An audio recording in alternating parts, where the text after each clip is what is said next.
Mobile mobile mobile, अरे mobile बोले तो SS मोबाइल. स्मार्टफोन ब्रँड असो कोणताही, खरेदी मात्र SS मोबाईल मध्येच. मोबाइल मोबाइल मोबाइल, अरे मोबाइल बोले तो SS मोबाइल. खुर्चीचा सुद्धा आवाज नाही, बसून घ्या पडतेशे. आता परत मी बाहेर काढी ना आता परत. रोज सर बोला. साहेब, प्रफुल्ल पटेल यांनी आपलं समर्थन केलेलं आहे आणि त्यांनी असं म्हटलेलं आहे की भुजबळ आधीपासूनच ओबीसीची भूमिका घेत आहे. त्यात आता नवीन काही नाही. राज्याचे मुख्यमंत्री आणि सरकार कोणावर अन्याय होऊ देणार नाही. बरोबर आहे ना.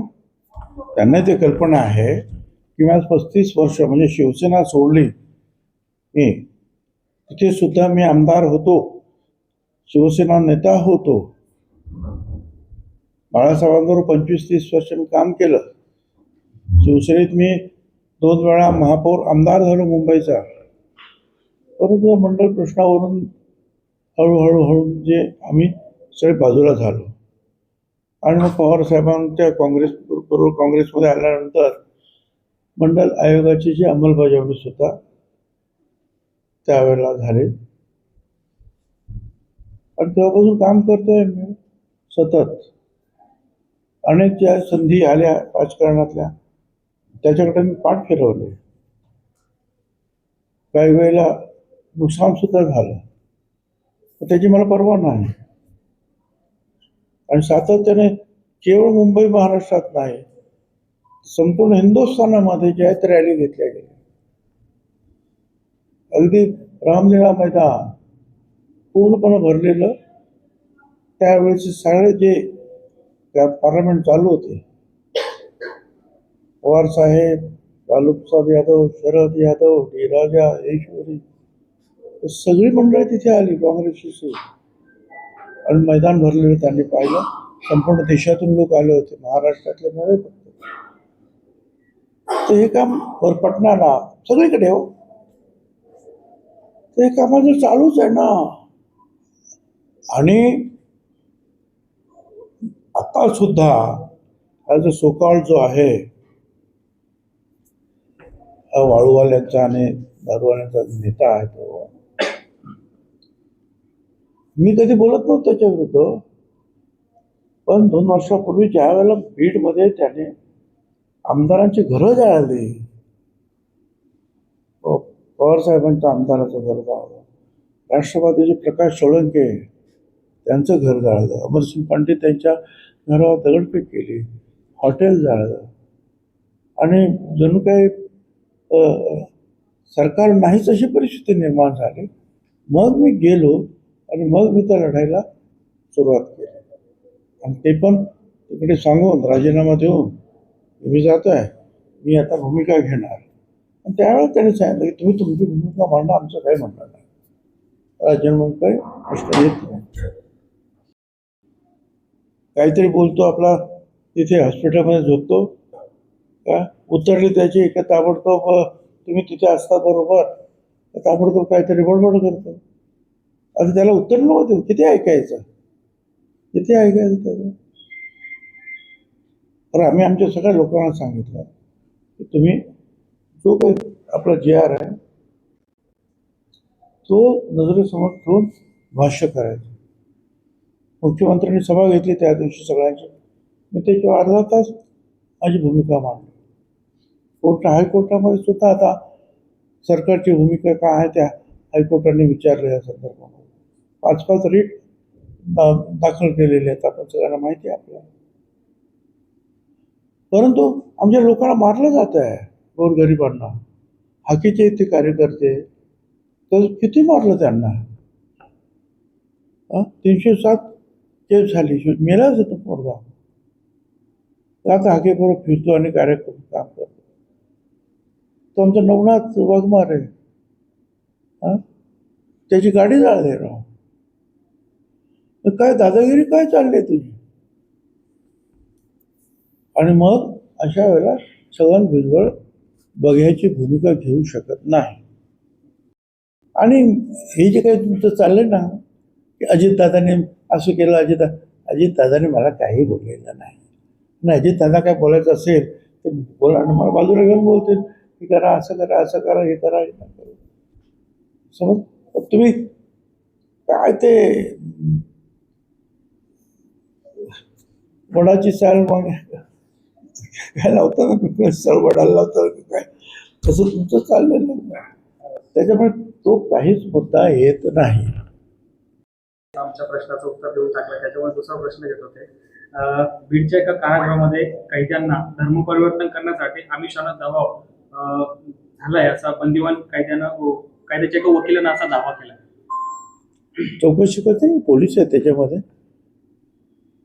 ज्या वेळेला एखाद्या जेलमध्ये असे काही घडतात तर त्याची चौकशी जी आहे बाहेरचे IAS IPS लोक जे आहेत त्यांची कमिटी जाऊन करते, चौकशी करते, खरं खोटं बाहेर येईल. महापौर असेल किंवा 3 वेळा आपण मुख्यमंत्री पदावर राहिलेले, गेल्या 2 दशकापासून आपण मंत्री आहात, तरी सुद्धा आपल्या ज्येष्ठतेचा विचार न करता नारंगी पाटील हे आपल्यावर म्हणजे एकेरी शब्दाने बोलत आहेत. हे बघा, त्यांच्याकडून कशी काय तुम्ही अपेक्षा करता? कोण जरांगी पाटील? कसला पाटील तो? कसला पाटील? हे लोकांनी त्याचे वाळूवाल्याने दारूवाल्याने त्याचा मोठेपण करून टाकले. कसला पाटील तो?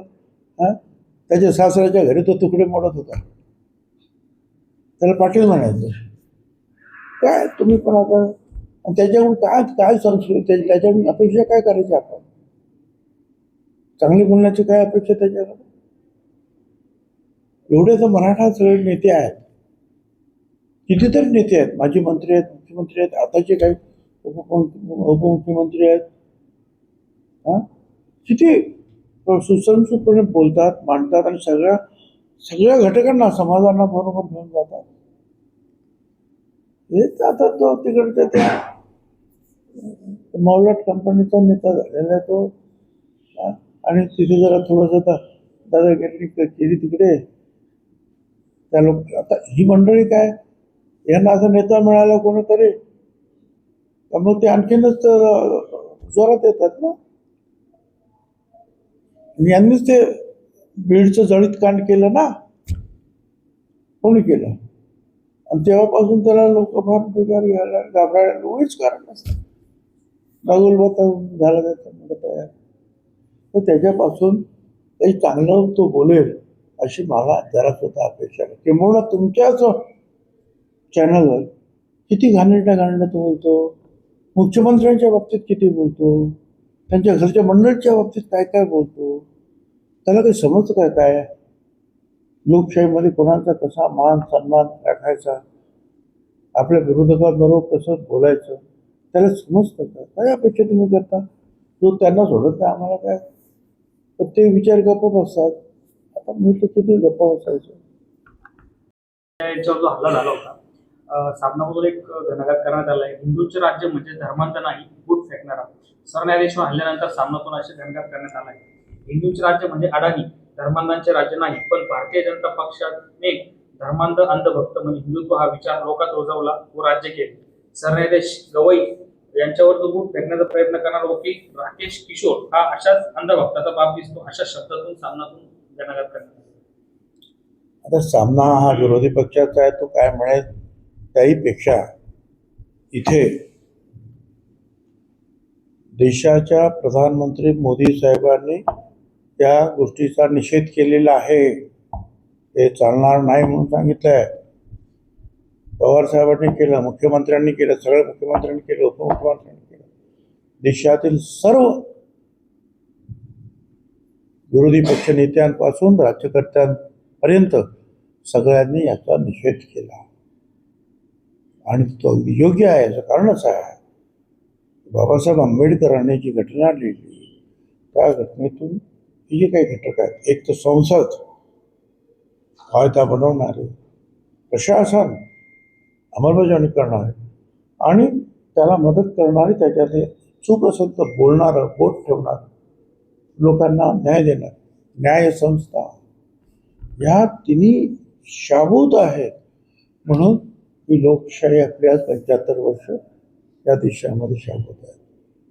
आजूबाजूच्या सगळ्या देशातली लोकशाही गेली आली गेली आली, आपली अजूनपर्यंत आढळ आहे. यातील कुठल्याही एखाद्या घटकाला, संस्थेला धक्का लागला तर ती लोकशाही डळमळीत होईल. आणि म्हणून सगळ्यांनी अतिशय विचारपूर्वक त्या कृत्याचा निषेध केलेला आहे. मी सुद्धा निषेध करतो. गेल्या 7 ते 8 दिवसामध्ये 3 ते 4 अपघात झाले आपल्या नगर मनमाड महामार्गावर. एका बालिकेचा यात समावेश आहे. आपण एका लहान मुलीचाही समावेश आहे येवल्या नगर मनमाडमध्ये. आणि सर, आपण मागे बायपाससाठी प्रयत्न आपण सांगितलं होतं की बायपास आपण लवकरच घेतोय, कारण की आता शहरात वाहतुकीची कोंडी एवढी भयंकर झालेली आहे की आता नितांत त्या व्यवस्थेची काहीतरी गरज आहे. दुसरी गोष्ट, येवल्यात बेसुमार फलकबाजी होते, दिशादर्शक कामांवर पण फलकबाजी होते सर. त्यामुळे वाहन चालवताना इकडे तिकडे बघून वाहन चालवतो, त्यामुळे असे ऍक्सिडेंट झाले आहेत सर म्हणणार. 3-4 गोष्टी आहेत. एक तर बायपास करायचं, काय करायचं येवला 15-20 दिवसात होईल का महिन्याभरात कोणी करत असं मला सांगा. हां, आता 2 वर्षाचं 3 वर्ष काम आहे ते इथे कुठं. आणि त्याचे ड्रॉइंग्स बनवायचं काम सुरू. आराखडे कुठून तो जाईल, काय जाईल, त्याचा काय खर्च येईल, टेंडर, ते काम घेतलेले आहे आता. बरं, आपण तिथे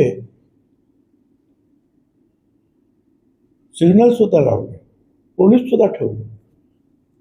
आपल्या ह्या येवल्याचेच लोक जे आहेत ह्या नियमाचा भंग करतात. मी तरी तिकडे थांबतो त्या सिग्नलवर. मोटरसायकल इकडून तिकडे घुसतात, तिकडून तिकडे घुसतात, गाड्या इकडून तिकडे. काय चाललंय? सगळ्यांनी जे आहे हे वाहतुकीचे नियम पाळले पाहिजे. आणि मग काही काही वेळेला रस्त्यावर काही दुकानदार आहेत त्या पुढे पुढे येतात, त्यामुळे सुद्धा गाड्या आडव्या तिडव्या तिकडे लावलेल्या असतात, त्यामुळे आणखी तो रस्ता अरुंद होतोय. ह्या सगळ्याचा आपल्याला विचार करायला पाहिजे. ह्या सगळ्याला जसे बाहेरच्या गाड्या तसे आपण सुद्धा लोक याला जबाबदार आहोत. आता तुम्ही म्हणता बायपासला वेळ तर द्याल की नाही?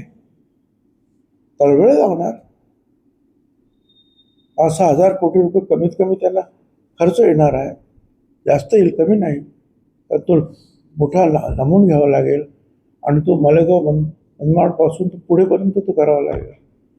तर त्याचे जे आहे ड्रॉइंग तयार आम्ही ते करतो. तोपर्यंत जे आहे माझे आपल्याद्वारे विशेषतः येवल्याच्या लोकांना सांगायचं की तुम्ही या सिग्नलचे नियम पाळायलाच पाहिजे. आणि मी आमच्या पोलिसांना सुद्धा सांगितलं, जे पाळणार नाहीत त्यांचे नंबर लिहून घ्या आणि त्यांच्यावर दंड मारत चला. गाड्या घेऊन या, त्यांच्या लावा तिकडे पोलीस स्टेशनला.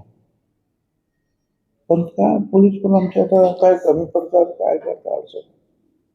हे पण सांगितलं मी किती वेळा तुमच्या समोर सांगितलं त्या म्युन्सिपाल्टीच्या लोकांना की हे आवरा, काय म्हणतात तुमचे होर्डिंग्स वगैरे तुम्ही तुमच्या घराच्या इथे कुठेतरी लावा ना आतमध्ये. आता आमच्या इथे पण झालं, पण आतमध्ये आहे ते आमच्या ऑफिसच्या त्या कंपाऊंडच्या.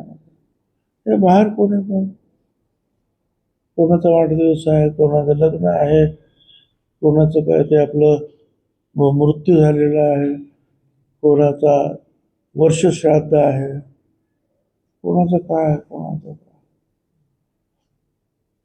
तर हे सगळं जे आहे हे खरंच थांबवायला पाहिजे आहे.